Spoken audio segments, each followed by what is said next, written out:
Lovely. Okay, so thank you for coming today, and thank you for our three speakers for agreeing to give us a talk. Now, we have three early career researchers today to share their research with us, and we really like having early career researchers on Relevance Researchers Network because not only we'd like to support early career researchers, but you guys always give us really nice, fresh ideas. So yeah, I pass. That's my personal favorite sessions of Relevance Researchers Network. Well, all of them are my favorite anyway. Okay, so first speaker is Eriketti Metaxa from Metaxa, National, yeah. yeah, National and Capacity. Let me start again. Just National, say University of Athens. yep, University of Wales. Thank you for making my life easier. I tried, but no, it doesn't work. Okay, so your talk is on metaphor. Yeah. Okay, so yours, yours. Go ahead. Okay. Let me share. Uh, can you all see? Good. So thank you. Thank you everyone for giving me the chance to present here in front of you. So my name is Eriketti Metaxa. I'm a second year PhD candidate at the University of Athens, at the Department of English Language and Literature. And the topic of my thesis is metaphor interpretation in an L2, and I'm specifically investigating the role of mental imagery. So to uh, see, yeah, so I know you're all familiar with it, but I'd like to start mentioning a couple of things regarding metaphor and within the framework I'm working on, relevance theory. So let's take the very well-known, more creative metaphor, Juliet is the sun. So uh, according to relevance, interpretation of this metaphor is a result of the mutual parallel adjustment of context, processing effort, and cognitive effects. At the same time, the interpretation of this metaphor entails the recovery of a wide array of weak implicatures. For instance, that Juliet is a light in Romeo's life, that Romeo's life revolves around Juliet, Juliet is a source of hope, to name but a few.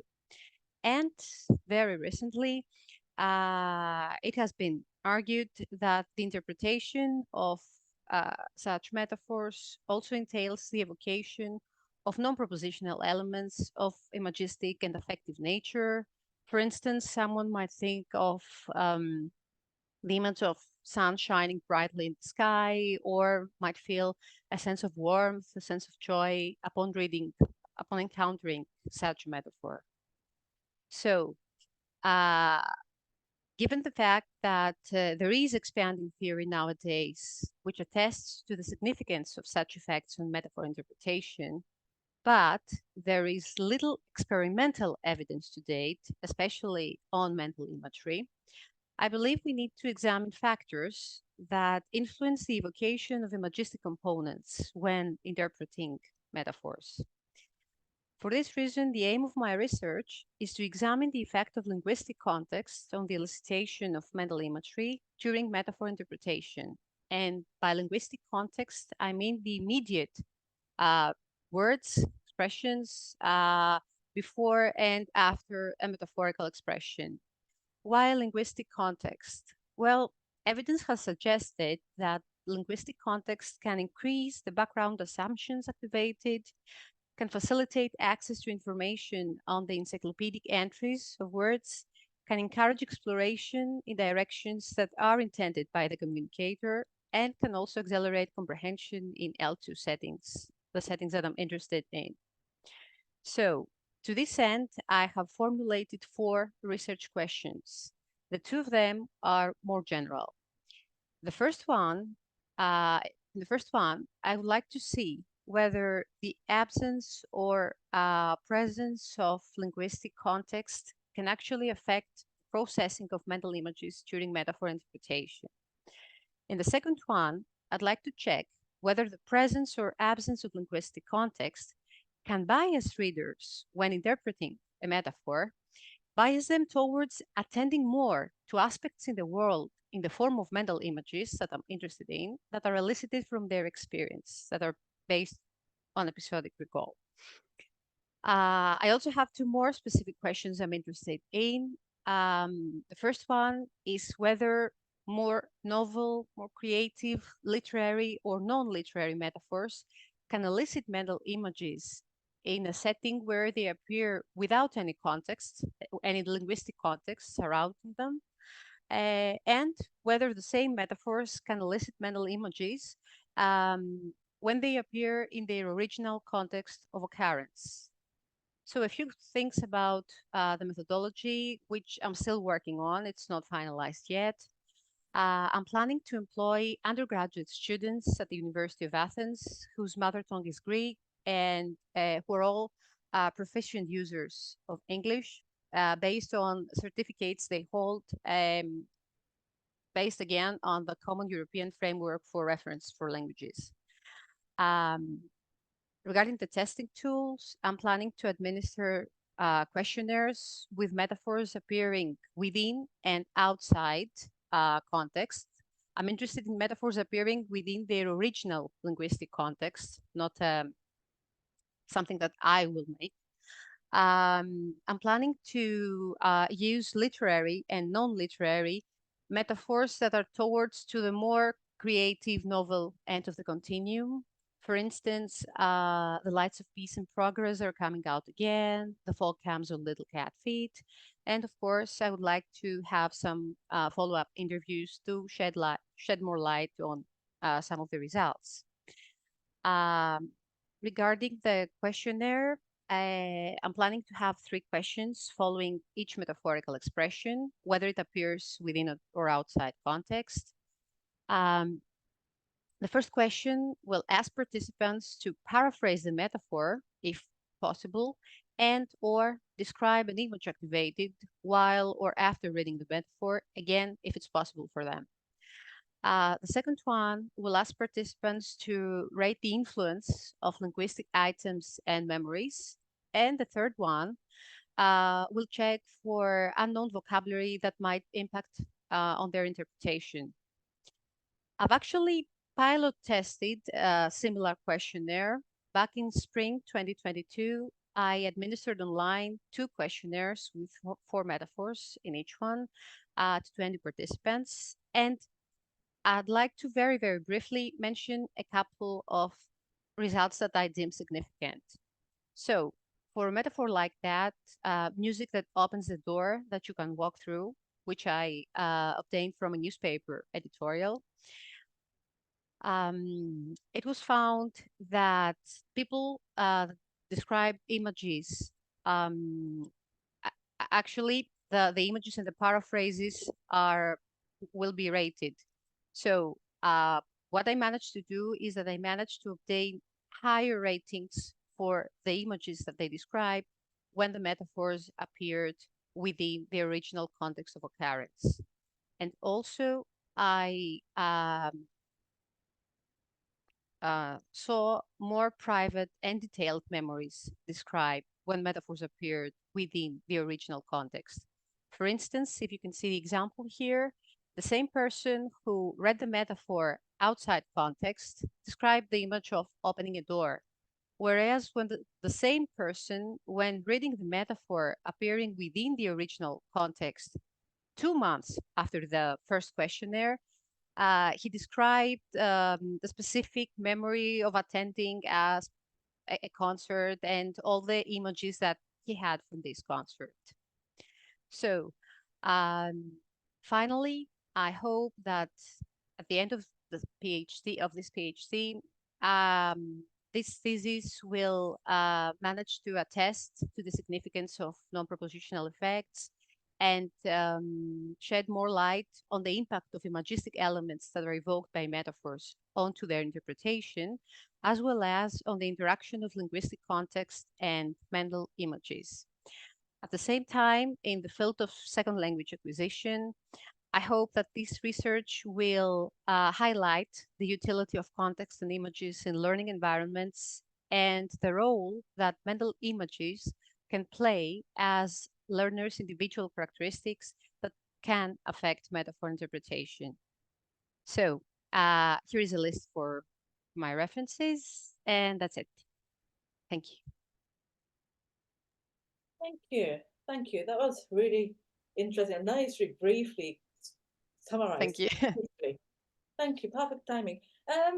Do we have any questions? We have just under 10 minutes before we move on to Jasmina. Tim got hand up, and then Anne.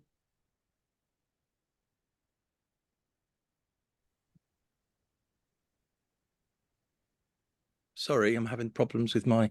Can you hear me? Yeah. Yeah. Thanks, Eriketti. That was really lovely. Yeah, just a great talk and a really good overview of what you're doing. What you mentioned early on in one of those slides that you're interested in the evocation of mental images from people's personal experience.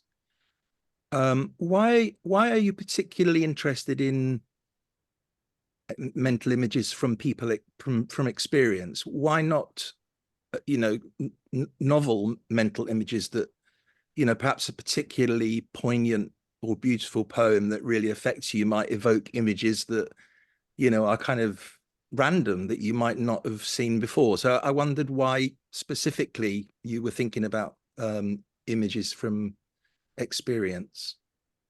Well, thank you for the question, Tim. Well, I'm interested in the evocation of mental imagery, and I want to check whether this imagery is imagery stemming from personal experience, because theory, especially coming from neurolinguistics, suggests that mental images are evoked when our episodic memory comes to work.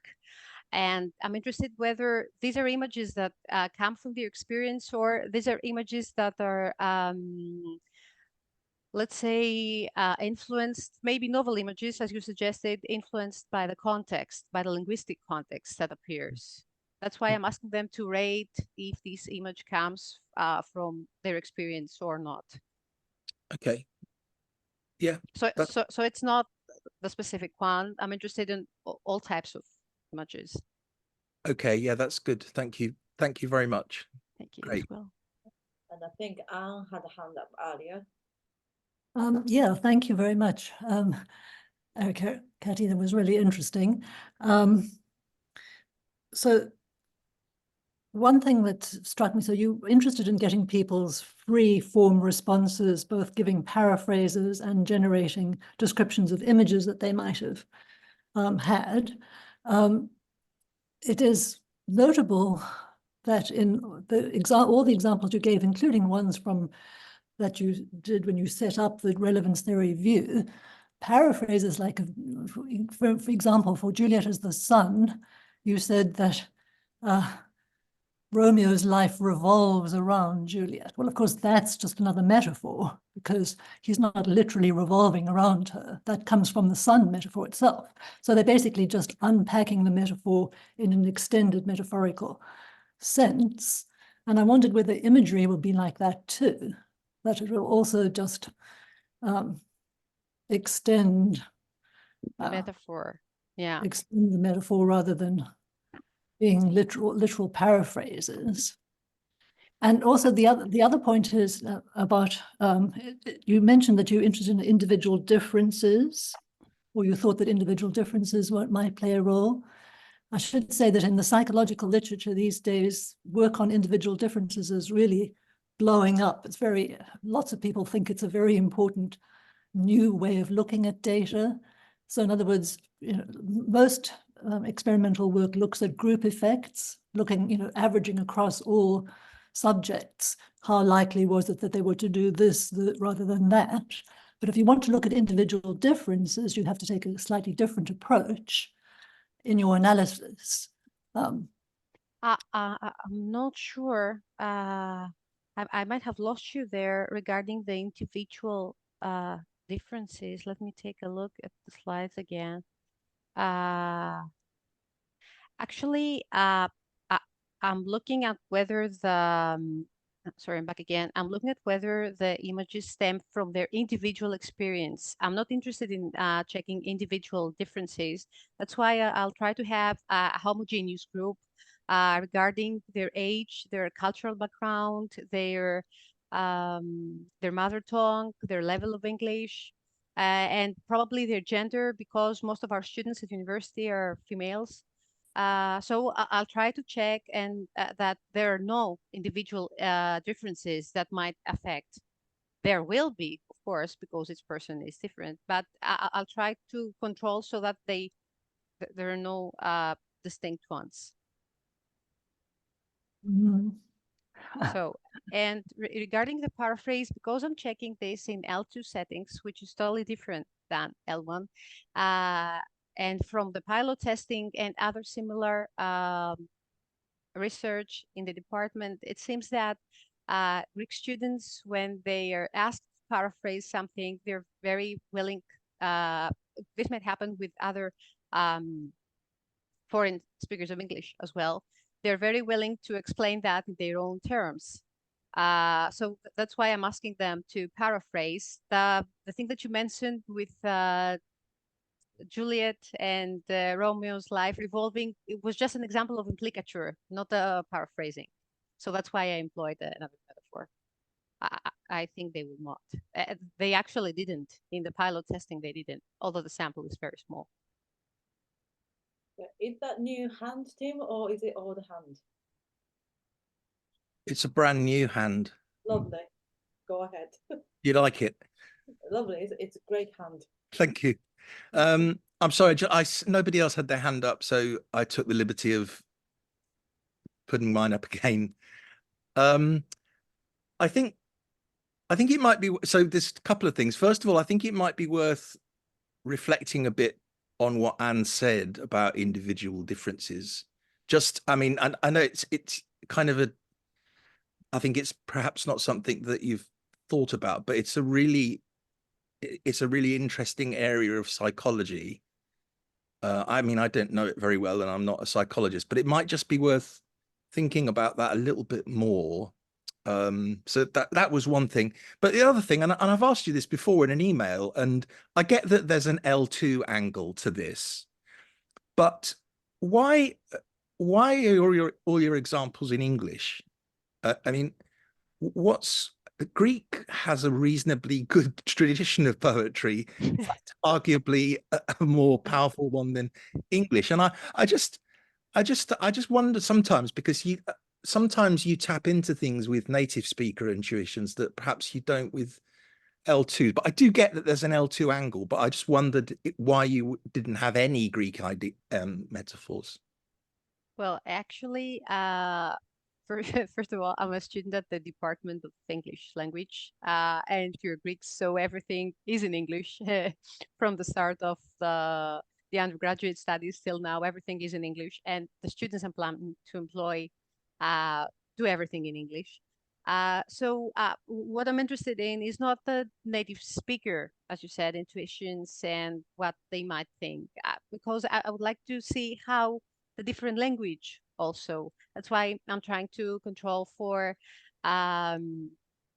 vocabulary, unknown vocabulary, and that's why I think that context might play a role, because it provides lots of linguistic clues, and sometimes, and from what I saw on the pilot testing,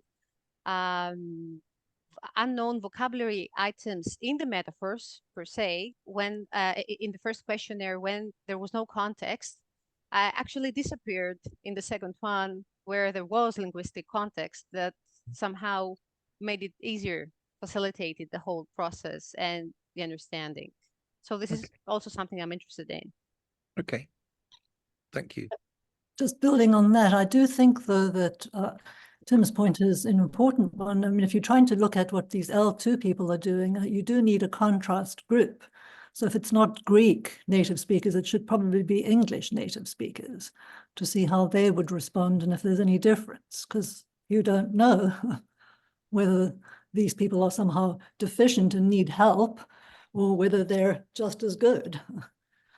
Yes, That's thank you. Thank you. I'm working on the methodology, so I'm noting all these things down. The feedback is very, very important for me at that point. So thank you. Thank you both. Just to add to what Anne and Tim mentioned, this second language L2 element, you're also looking at the student learners at C1, C2 level. That would be actually quite high proficiency. I just wondered if you're looking at, say, B1 student, B2, would there be any difference? And also, just going back to your methodology as well, I think we are running out of time sharing, so I shouldn't be asking too many questions at this moment. But just a question: how appropriate would it be to use questionnaire in relation to mental imagery? Because mental imagery is something sort of subconscious, might not be always. The moment you ask them to describe something, they may not be giving you the real mental imagery they may or may not have experienced. They are conceptualizing what they thought they had Yeah. seen. Just wondered what your thought would be on that, because I'm curious about methodology and I want to find out if there's any good way of. Yeah. Thank you. Actually, that's a very valid point that I've been thinking again and again and discussing it with my professor, and we're trying to check how actually, because I think Tim has also talked about it to me before, that having a mental image and describing a mental image is completely different thing. So this is actually a very valid question, and unfortunately, I have no answer till now. No, I think it's very important that you're asking, you're thinking about these questions. So well done, and I really, really enjoyed it. Now I think it's time to move on to our second speaker, Jasmina Pasic. Are you ready to share the screen? But anyway, thank you, Eriketti. Thank you. Thank you very much, everyone, for the feedback. Thank you very much. Okay, can you see it? Yeah, we can. Perfect. So as you'll be able to tell from the title of my presentation, I'm interested in narrative gaps. And some of you already will be familiar with the concept. And it has been defined in different narratological studies of gaps in different ways. It's quite a broad concept at the moment. But for me, it just seems to represent different kind of pieces of information that can be seen as, that haven't been explicitly stated in a text, but can be seen as following from it. So of course, there's an obvious parallel here with the definition of implicature in different pragmatic theories. And I look at narrative gaps in Salinger's 9 Stories, a collection of short stories published in 1953. Today, I won't be looking at examples from any of these stories because of the time limit, but I just want to walk you through the idea I have in looking at these different kinds of gaps. In a 2005 paper by Donald Hardy, he defines gaps as what, in a very notable paper by Prince, published in 1998, he calls the unnarrated. So these are the kind of different kinds of absences that either are underlined by a narrator, so where a narrator has announced that he will not say something. This happens in many different kinds of narratives. So I will not tell of the next 10 years, for example, and then the reader is left to infer what hasn't been told. And so these are also the different kinds of inferable absence that from information that is eventually provided can be filled in retrospectively. And Hardy defines this gap to Hardy is a specific piece of information, either a participant in an event or an entire proposition. For him, this means an event plus the participants involved in it that is noticeably missing. So I'm interested in this feature of noticeability that Hardy sees is a very important aspect of what he thinks gaps are. And he contrasts this with ellipses, what he calls ellipses, what Prince calls the unnarratable.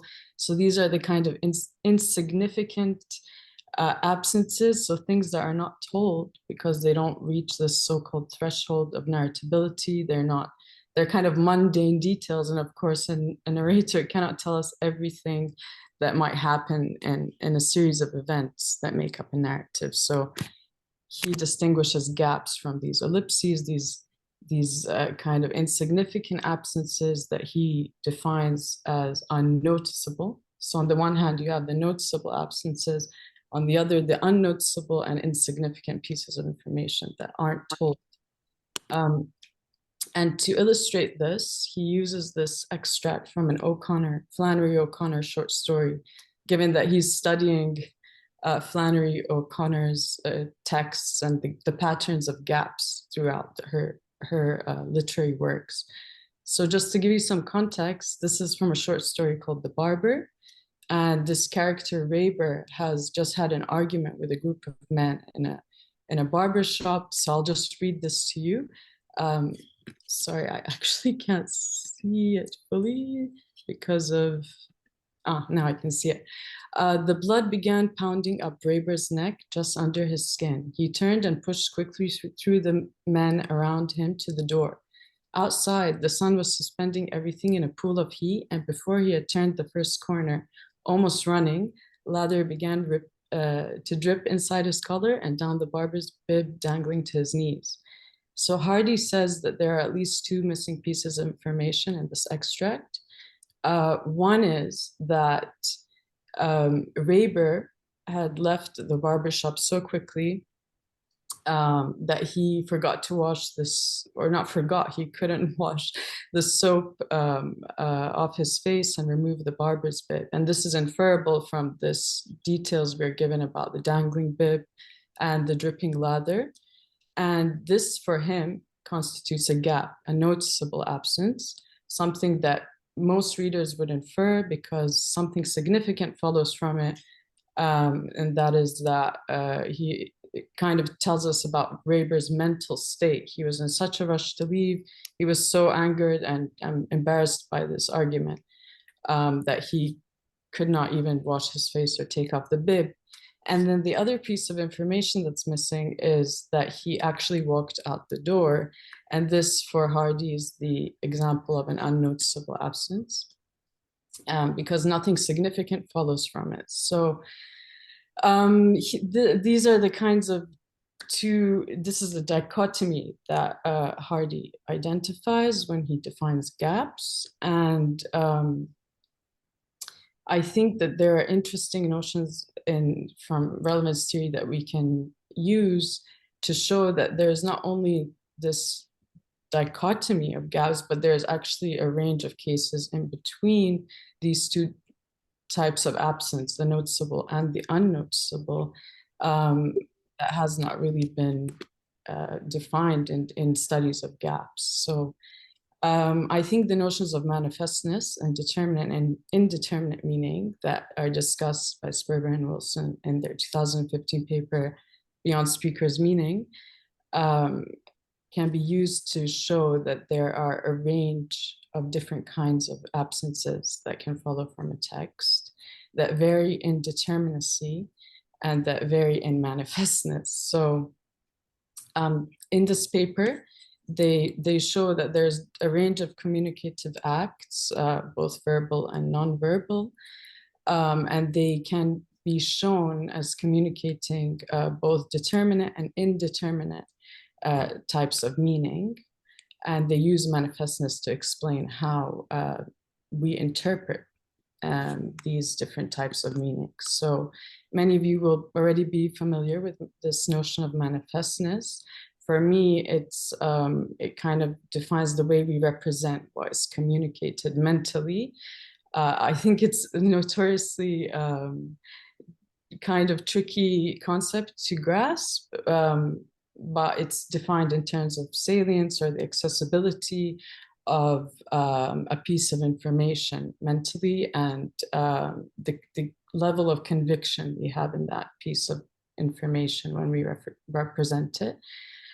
So I've just put here a kind of formal definition that includes those two features.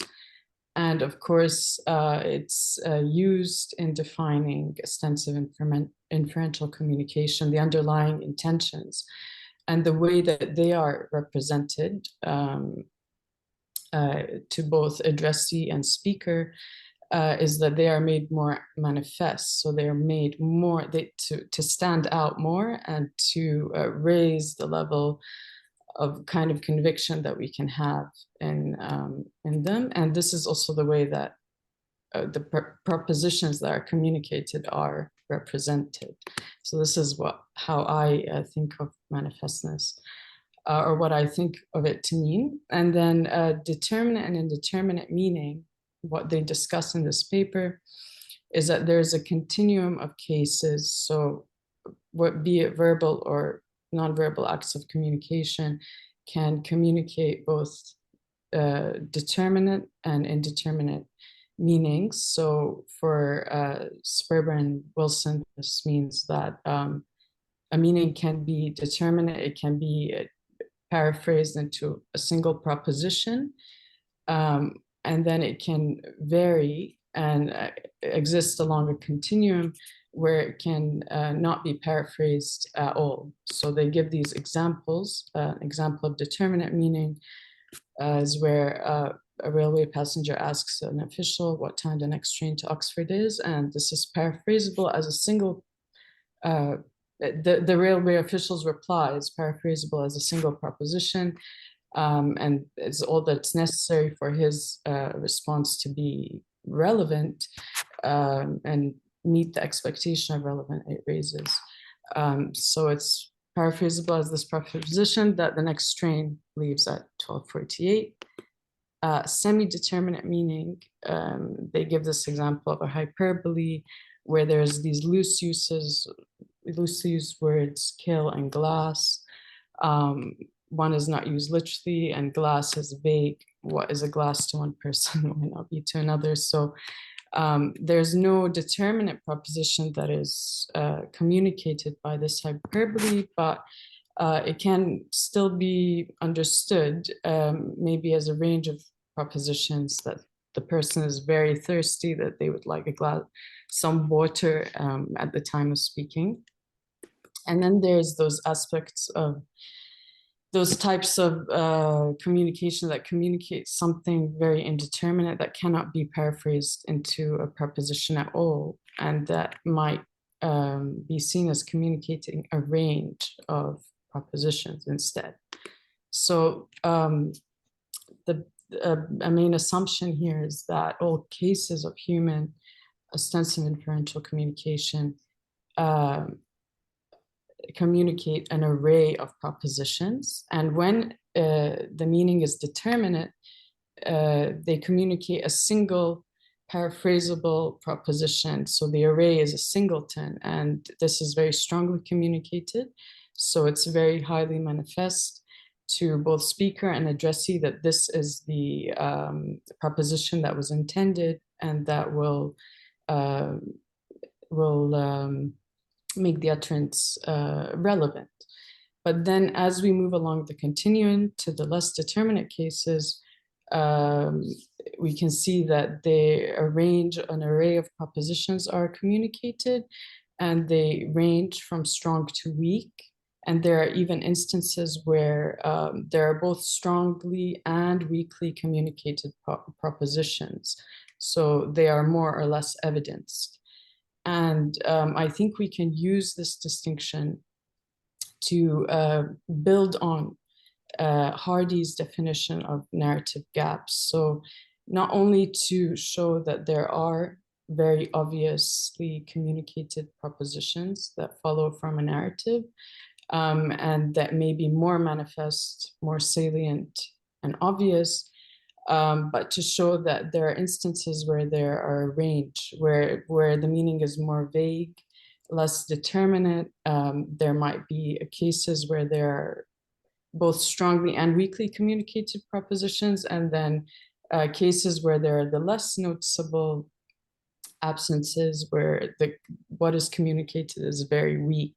So I think this will give us a more comprehensive understanding of different kinds of narrative gaps. And I hope to work with, well, I plan to work with real readers to look at the kinds of indeterminacies that can exist in a narrative, and the range of propositions that can be, well, the range in the number of propositions that can follow from different parts of a narrative and can be identified as more or less determinate.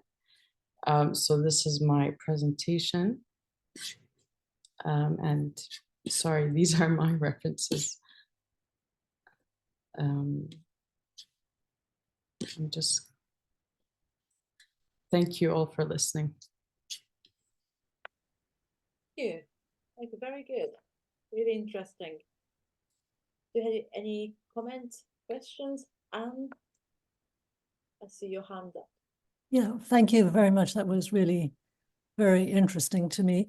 I did wonder about, so the example you gave of a determinate proposition where the railway official simply gives the time, 12:48, whatever it was, wouldn't that count as an unnoticeable gap?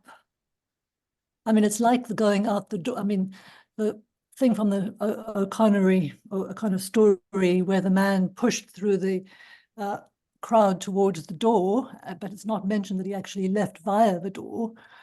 We just take that for granted. That's not noticeable. Yeah.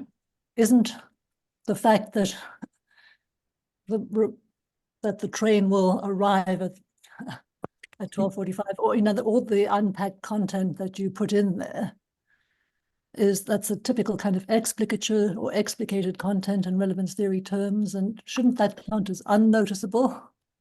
Yeah, that's an interesting way of looking at it. Actually, if I remember correctly, in that paper, Beyond Speaker's Meaning, they say that where something is very determinate, where a proposition is very determinate, and it's a case of kind of pure meaning, there are no implicatures. So maybe if we identify narrative gaps as implicatures, that would make sense to say that where there aren't any, the gap, but there is no gap really. So maybe that's why it's not very noticeable. But then also there's the fact that nothing follows from certain absences. So that's what Hardy is proposing, that those absences where like, for example, the person walked through the door, nothing significant follows, so this would not count as a gap to him. But he does highlight, and something I didn't mention, is that this distinction is not clear-cut. It's not something that we can, well, he suggests that it's not a very straightforward thing to determine. Of course, for different readers, what follows for one reader and what is manifest to one reader might not be to another. This is another interesting thing, I think, that will influence what counts as a gap, maybe.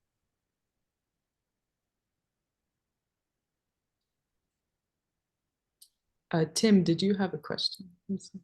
Yes, I did. So yeah, thank you. It was really interesting and not a topic that I've know anything about, and it's kind of raising all kinds of questions in my head. So thank you for that. So you kind of, I mean, I know that Sperber and Wilson paper very well, as I'm sure we all do, and you've given very much the kind of traditional relevance theory account of what the difference between determinate and indeterminate is. So determinate is a single communicated proposition, and indeterminate is an array of propositions. And one thing that, I mean, one of the things that I'm thinking about a lot and have been for seems like forever is an alternative to that, which is that what you get with indeterminate communication is sometimes is an array of propositions, but sometimes it's not propositions at all. Mm-hmm. And I mean, it's a sort of, there's lots of work on non-propositional information at the moment, and you know, in relevance theory, there is a very strong evidence that non-propositional stuff exists just through the existence of procedural meaning, which is, you know, which is not conceptual and not propositional. So I just wondered if I'm not sort of trying to dig into things like procedural meaning and stuff like that, but have you considered the fact that there might be an alternative way of accounting for indeterminate things that doesn't rely on propositions? No, I haven't actually, but that gives me the idea to look into that. I suppose would it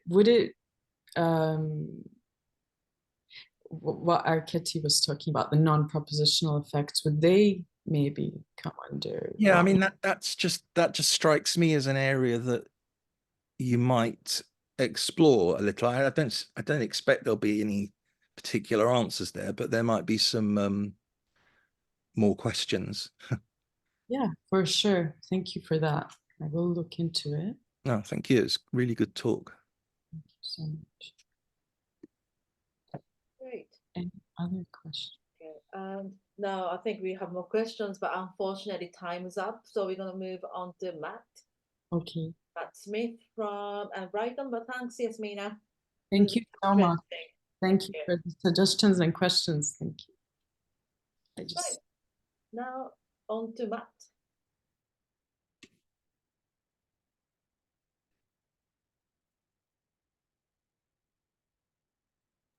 Sorry, speaker wasn't on. All right, can everybody see? Cool. Thank you very much. First, I'd just like to say thank you for inviting me to come and talk today. As you can see, my project is about sound symbolism from a relevance theoretic perspective. Sorry. So my research is based around two sort of leading questions, really. The first being, how do words involving sound symbolism communicate, and what exactly do they communicate? And these questions are sort of guided by three key points that reflect recent work in cognitive pragmatics. The first being humans have the capacity to use whatever tool available to them to convey what they want to communicate. Secondly, communication involves the presentation of different types of evidence, one being indirect and coded, known as meaning, and the other direct and based on inference alone, known as sharing. And thirdly, that meaning is not always easy to pin down in conceptual terms.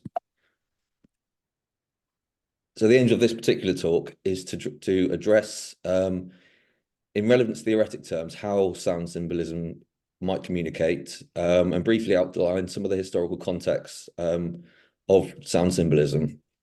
I'll also be working towards a working definition of sound symbolism and suggest some wider implications and areas of study. So the two sides to this argument, there have been many ancient philosophers debating the nature of the relationship between words and their meanings. The first sort of modern iteration came when Ferdinand de Saussure pronounced his principle of the arbitrariness of the sign, which claimed that language is a product of convention and agreement rather than any kind of non-arbitrary allocation. Not too long after, though, Sapir identified some seemingly non-arbitrary sound meaning relationships, which he described as magnitude symbolism. And in this case, vowels and consonants seem to intuitively be associated with magnitude in different ways, where back vowels seem to convey some kind of largeness, and front vowels were associated with things much, much smaller. The most famous experiment, bear with me, involving sound symbolism is known as the Buber-Kiki effect, where participants from a variety of linguistic backgrounds were asked to identify each shape, the two presented there, as either being called Buber or being called Kiki, and with over 95% selecting Buber for the left and Kiki, beg your pardon, boober for the right round globular shape, and Kiki for the left hand shape, which is spiky and angular. So a very common iteration of sound symbolism is onomatopoeia. Oops, sorry, hold on, I've lost something here. No. Oh, sorry, wrong slide. Yeah, sorry. So sound symbolism is often talked about in terms of a direct linkage between sound and meaning, including non-arbitrary associations which reflect a kind of natural connection. And onomatopoeia, we're here now, is often seen as one of the most recognizable examples of sound symbolism. So in this case, we have the word pop, and we have plosive P sounds reflecting or sort of symbolizing the nature in which air is suddenly expelled from a balloon when it's burst. And many languages utilize this particular plosive sound to represent that sort of physical expulsion of air when describing the sound a balloon makes when it pops. So any pragmatic account of sound symbolism is always going to run into the Gramscian definition of natural versus non-natural meaning, where natural meaning is broadly equivalent to what is intentionally communicated, and natural meaning reflecting some kind of natural state of the world, or indicating some kind of causal effect that exists outside of communicative intentions. So a way of bridging these two sort of academic vocabularies of non-arbitrariness and natural and non-natural meaning, I've suggested the term naturally motivated relationships to describe how sound symbolisms sort of work. And I think the main part of these kind of naturally motivated relationships is a causality. So we need to be able to justify why we feel a particular sound or sound combination has a specific symbolic value.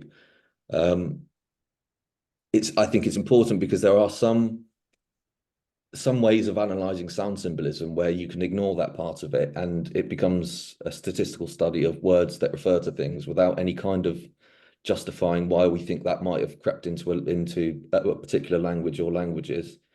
And the second is about stability and the sort of recognition that there is a relationship between a particular sound, and it not just being a sort of individual case of synesthesia or something like that.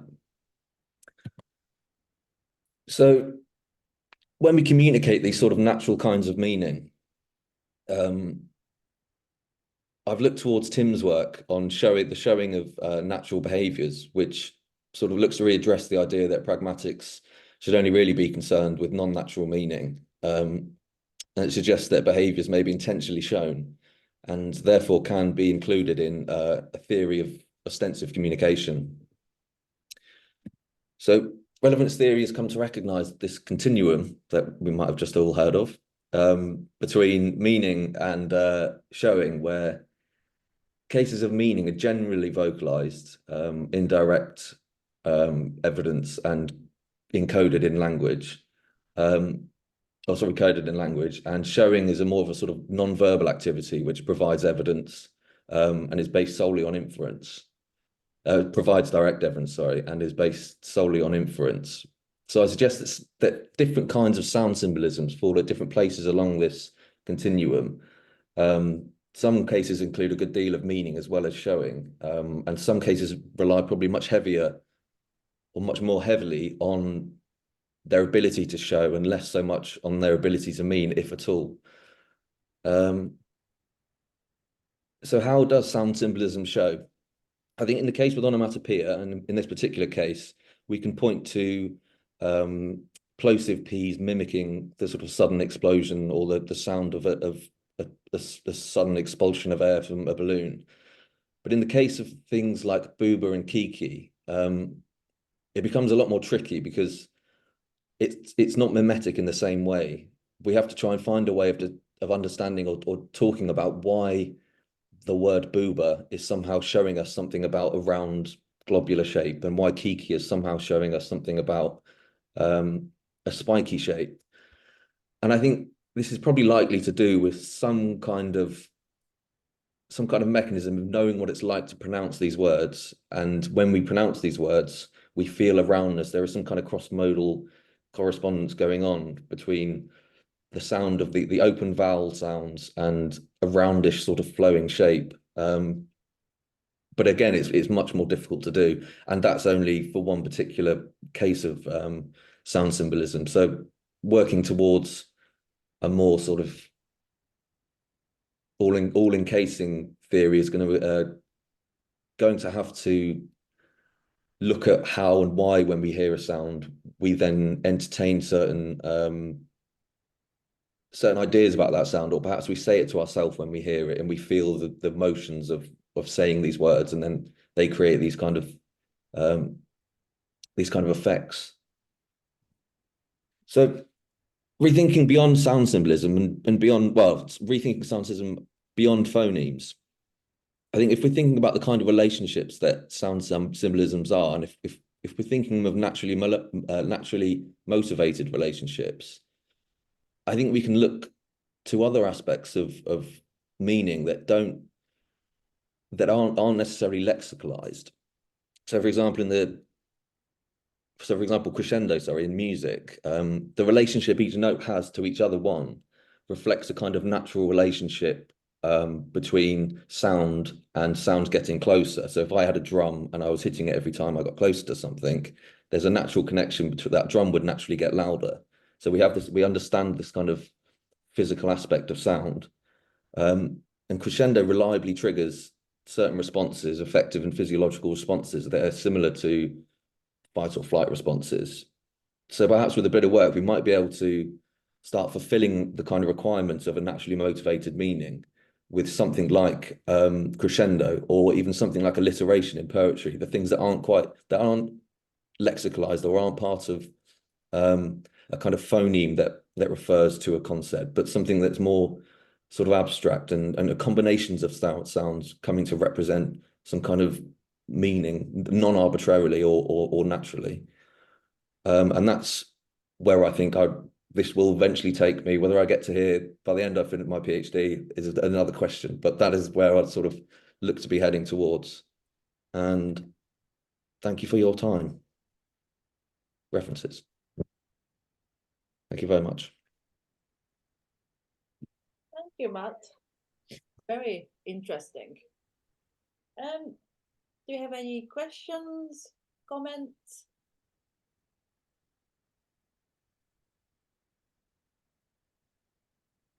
Maybe I can start. It's very, very interesting. And yes, sound symbolism is something that's so difficult to discuss in many ways, because on the one hand, there is definitely something between sound and what we feel, what we think, what we interpret, but at the same time, by putting that down to sound symbolism, saying, oh, there's a systematic link between sound and meaning, they just take it too far.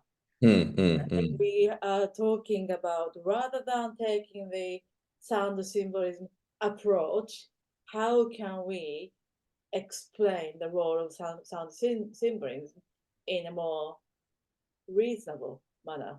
I think there's approaches, scholars who take sound symbolism approach are, in my view, wrong, because I don't think there's systematic link between blob shape and booba, for example. Yeah. But we cannot deny there's some link. So I think it's going to be very difficult to unpack exactly what's happening there. But one thing I keep coming back is the sort of link to metaphor, in that sort of sound or crescendo, or how quickly or slowly you hit the drums in whatever the strength. All of that is our tool to communicate something. And metaphor is the use of language to communicate something we cannot really put onto words. So in that sense, I kind of see some similarity. The more I looked into onomatopoeia, the more I felt the pull towards metaphor, which I try to run away from. But there's something there. Yeah, Now, yeah. it is turning into me loving the sound of my own voice. Sorry about this. And I'm trying to just put the concrete question together. So exactly what kind of phenomena are you planning to look at? And is it going to be a pure theoretical debate, or are you going to look a bit more broadly, or what's your plan? I think firstly, I think, yeah, the study of sound symbolism is quite a confusing place to be. There's lots of definitions without much explanation. One of the things I have tried to bring in this one is this idea of naturally motivated relationship, because it kind of takes us away from this idea of being arbitrary and non-arbitrary and things having to be universal, because I came to the conclusion that there are very, very few things are universal in language. So to find universal sound symbolism is going to be quite tricky to even justify, let alone identify. So I think, yeah, it's a difficult thing to approach, and I think at some point I'm going to be moving on to looking at cross-modal correspondences and the kinds of things that are triggered when we have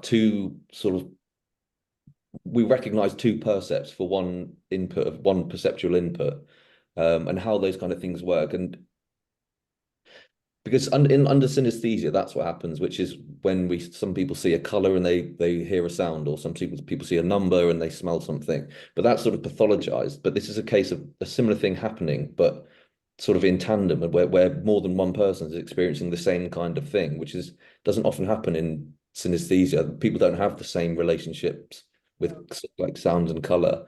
So it will eventually go down that route, and then that being a sort of recognized synesthesia that we can then use to communicate, where we can say, I will use this certain sort of natural bit of language, this natural bit of meaning. I can use that to trigger more than one percept in your mind, and I'll communicate by triggering that. Then you've got the problem of, so how does you saying it? Do I have to? I mean, depending what the trigger is. I think in the Bubakiki case, it's difficult because some people say, well, it's about the shape of your mouth you make and stuff like that. But then you've got to explain, well, someone else isn't in your mouth. That word isn't conveying the shape of your mouth. Yeah. And maybe relatedly or unrelatedly, the nickname can also have similar kind of naming, has something similar to this sound symbolism as well. You may name someone, oh, your name is Kiki, oh, that suits them. Yeah, but you yeah. can't call someone who don't look like Kiki, Kiki. So there's loads of things happening. So I think what I'll be curious is what you're gonna nail this research down to. But sorry, I'm gonna stop hogging the floor. Tim's got a hand up. Actually, I think Anne was before me. Sorry.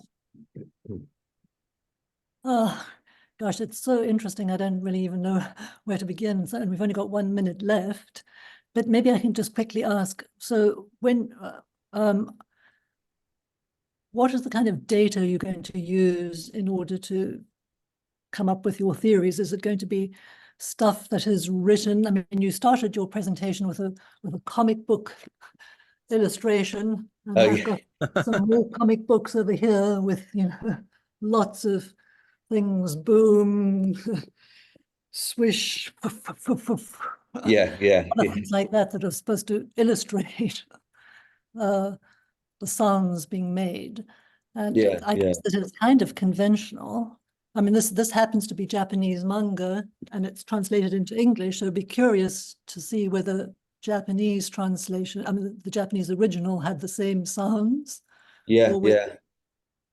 I mean, that's something I have looked at. I couldn't quite fit it in. Sorry, go on. I'm just saying sorry, it might be off the wall here, but I'm interested about whether you're looking at written representations of sounds. Yeah, I have. I mean, I did look at other linguistic representations of onomatopoeia, and they can sometimes be lexically quite different, but you tend to find compositionally they include the same things. They have a plosive, they'll have a rounded vowel in. So like splash is plouf in French. It has a rounded vowel and a sort of continuous F at the end. We have the plosive P, a rounded-ish vowel with the ash, and then the continuous SH sound at the end. In terms of data, there's a lot of data out there where people have identified, like taste symbolisms. There's certain sounds we have associated with sweetness or bitterness. So there's a lot of data out there to work with. So I will probably not go out and get any of my own. Not necessarily anyway. But again, there's lots of different ways of sort of justifying their data. So some people use statistical analysis of a language, like the GL phoneme we use a lot for things like light and stuff like that. I don't particularly like that approach because I think it's hard to justify any kind of natural motivation behind using GL other than, if anything, convention, that it's just become a useful way of representing something. I don't think there's any kind of naturalness in that relationship. So I will have to be wary about where I get my data and the kinds of things, so that people aren't fed, options and then they're given them. They are trying to create something to a sound to represent something rather than choosing, from one or the other. Which I suppose is the Bubakiki thing, but. No, yeah, I suppose manga's quite stylized and they're conventional to some extent, so you may want to stay away from that. Anyway, I think we had Tim hand up, and Kate, if you don't mind staying for another 5 minutes, we could have a little bit more discussion. Is that okay? Right, Tim?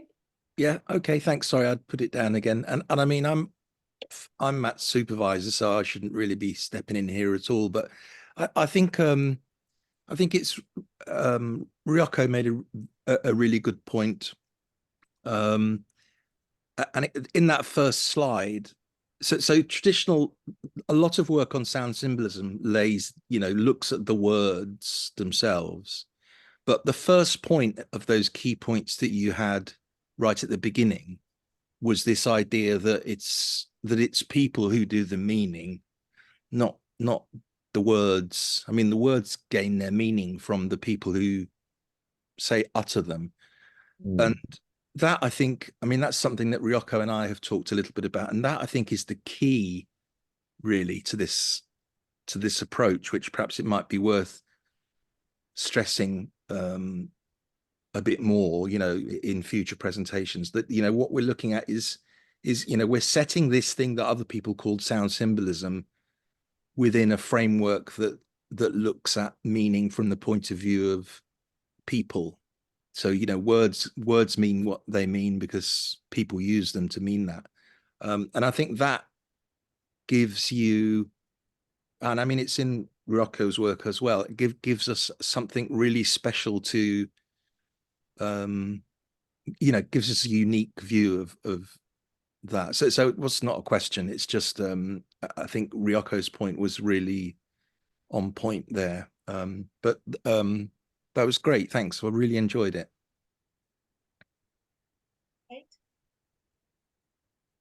Yeah, I don't know how I'm going to say. It's more of kind of an observation. Have you thought about any kind of sort of spontaneous, I guess, novel kind of uses of sound symbolism to communicate? So I'm thinking about, I noticed a lot in dance classes that I go to, that the teachers will try and communicate a kind of, and something they can't really put into words. It would be, pow, pow, or and actually I did have an undergraduate student who was a dance student as well do a dissertation on this quite a few years ago now. I think it was a couple of years after you, Matt. But and again, she found that in that context, a lot of kind of novel onomatopoeia or novel sound being used to communicate something that you can't quite put into words really efficiently was used. I don't know, and you might just say, no, that's not what I'm interested in. What I'm looking at. It's another kind of whole source of, but sort of spontaneous, people just using it as a sound when a word just won't do. Yeah. I think that's really interesting. And then you can kind of get round of the well, I don't know. For example, one of my issues sometimes with the Bubakiki thing is they only had those 2 to choose from. If there was 20 to choose from, perhaps they wouldn't have chosen them. But I suppose in the cases of sort of spontaneous sound symbolism, you are just using whatever tool you can find to represent what you're trying to what you mean or what you're trying to say. And you're not thinking about it. It's coming from a very natural kind of the feeling I want you to convey is or Yeah, or yeah. describing I felt really at that time. You know, there's Yeah, I guess it goes along with facial expressions, and you know, talked about intonation yeah. and facial expressions going hand in hand, and I guess can you say pop without a certain facial expressions? But I don't know. Sorry, I'm just rambling. Yeah. I mean, actually, that is related to the point that I was trying to make. I mean, because to get the data that Kate has mentioned, you would have to do video and audio recordings of people in natural settings in order to get those, to capture that, as opposed to things that are written down. Yeah. Course of, say, storytelling or whatever, you know. So, I mean, I feel like there's a very different kinds of data. Yeah, for sure. Yeah, that's a really good point. I think really need to make sure that you know, you kind of, I mean, you might need a separate section on that. I mean, actually the idea of videoing one of Kate's dance classes is a great idea.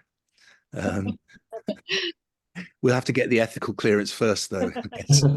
That is what one of my previous students did. She watched a teacher choreographing and the kind of the sounds that she used to you know. Well, that's a great idea, and potentially an avenue to go down, Matt, I think. Thought about the opposite, rather than sound symbolism. I think the term sound symbolism itself is problematic because it doesn't have to be sound. I'm thinking about the opposite example. So my husband did degree in music, and he did composition as part of his dissertation. What he did was there was really filthy, heavy sound.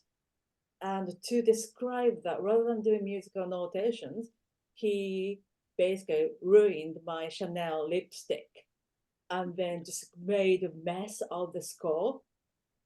And okay, that's some sort of symbol. Sorry, that's some sort of symbolism, right? He used non-sound to describe sound, so it's the other way around. But no, that example just give you the idea that we use whatever the tool to communicate, whether that is a sound or meaning or whatever. Anyway, sorry, I see Angelica's hands up. So let's see, this is the last question. I will shut up now. Thinking a little further because you know, it's such an interesting subject. Plus, you know, there is so much data, but I think in order for you to organize a research, there are some things where I would start, for example, to understand whether something is conventionalized or not. Because if you start working with onomatopoeia, then you are trying to understand why it became that. But if you work with new sounds, like, you know, the Kiki example that you were giving, then you are in a new field. Then you can test things and see, well, these ones I'm testing, they are not conventionalized. So what's the effect that people get? And another thing I was thinking about is whether or not it's propositional or not. I think this could be also meaningful for your research, because actually when we talk about music, for example, you know, I go to the gym and I have a set of music that I listen to. Then when I'm writing, it's a totally different set. I listen to Bach, for example, when I want to concentrate. And I took a long time thinking why Bach has this effect on me that helps me to concentrate and these things. So I think two very interesting things actually to look into is when it's conventionalized or not. So you can, in a really new area, and whether the sound elicits something propositional or not. I don't know if this makes sense for you to, choose what exactly you're gonna look into. But it Yeah. was really, really interesting. Thank you. Yeah, I mean, I think to some extent, perhaps Buber and Kiki have been conventionalized because it's so in the parlance of sound symbolism, we kind of just understand them as meaning that now, rather than it being a sort of fresh word. Because I think originally it was Maluma and Tekete, and then it was redone and they changed the words, but it's been redone quite a few times, so it's just sort of people understand that now as the relationship. But yeah, I think not looking at novel cases of sound symbolism is probably going to be quite an interesting way to go down. Yeah, I think so. Yeah. And whether it's propositional or not. Yeah, again, that's something I've been dealing with. I've not quite, I suppose when it becomes conventionalized, we start formulating propositions perhaps, but when it's completely novel, maybe we have less sort of propositional content to access. Hello, Tim. Oh, yeah, sorry. Yeah, but that's definitely in the upcoming work that I'll be doing. Okay, so thank you so much for 3 of our lovely speakers, and it was really interesting, and thanks again, and looking forward to reading your research further. Okay, so we're gonna go into a summer break for a couple of months, and hopefully we will come back. Not hopefully, we will definitely come back in next semester, next academic year, with some exciting events, hopefully. So watch the space, and thanks again for all your engagement and contribution and support throughout the year. So, And thank you, Kate and Ryoko, for this excellent network. Brilliant. thank you. Yes, second that. Thank you. Yeah. More to come. More to come. See you soon.